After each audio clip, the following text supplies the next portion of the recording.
Today is What's New Wednesday. Something that we're trying to do every Wednesday, and the goal is to just basically go through a bunch of current events. Lately, since I've been super focused on big time, we're focusing on big time current events. A lot has happened in this past week, and we're going to dive into it. We're going to talk about all the most important stuff that's been going on in big time. Starting off with, holy crap, big time went crazy this past 7 days. It went all the way from 20 cents token up and touched to $1. We're sitting at around 60 cents. It's retested around 60 cents a few times now. It would be hard to see a 20-cent big time token right now. It would be hard to imagine $100 million just completely leaving the token. I think that some of the 150 million approximately dollars that was added to the big time token in this past week will be here to stay. So the only way that we would see big time go down to 20 cents again would be if the circulating supply managed to outpace the total market cap drastically. Last week, starting November 30th, there was a crafting event called the Steady Anvil event. Essentially, it was a refining event. You got double refining capacity. It was cheaper to refine, although it wasn't really cheaper to refine in one go. You spent more, but you refined more, and it ended up to a 25% reduction in price. But when Big Time Token was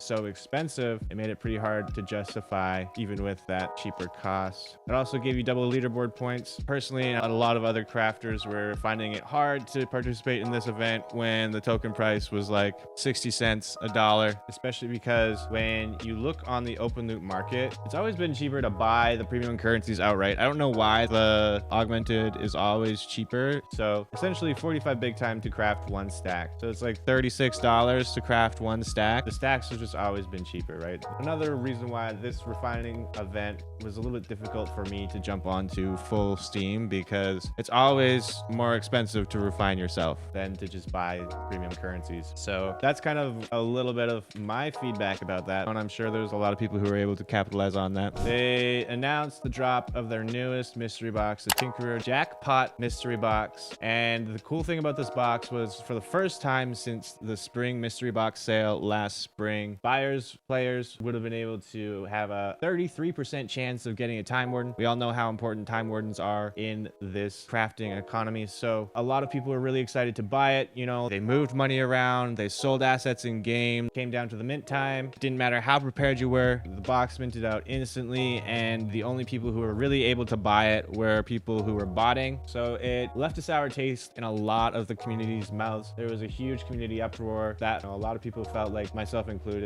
felt that the drop was clearly botted because of how quickly I minted it, and you know, I put in all the work to try and make sure I reduce the time to mint down by the millisecond, right? The only thing that came out of it that I felt was really good actually was that Big Time actually released a statement, and I personally, like, I'm happy to see them. They're taking actions, they're addressing it head on, and they're going to be implementing things for the next mint. So pause to read.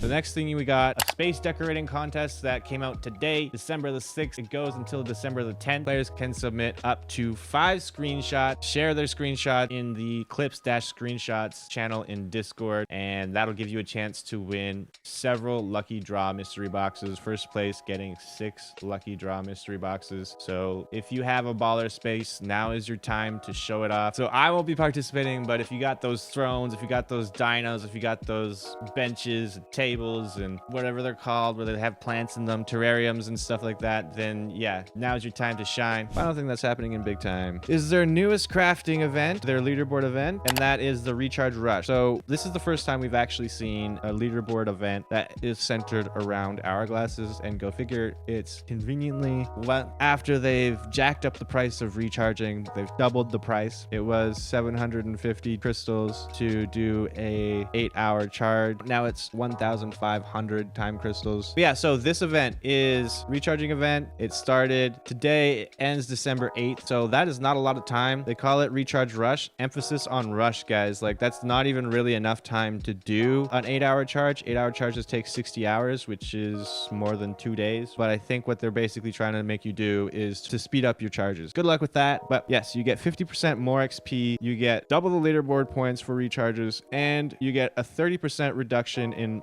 mod ship costs so you can get those bonus rolls and maybe even manage to re-roll and justify it. That is it for What's New Wednesday, guys. It's a thing that I'm starting to try and do. I want it to be a little bit more structured. I want to be able to give you guys a weekly roundup of essentially everything that's gone on in big time. Hopefully this helped whoever actually showed up getting that alpha all in one place. And thank you guys.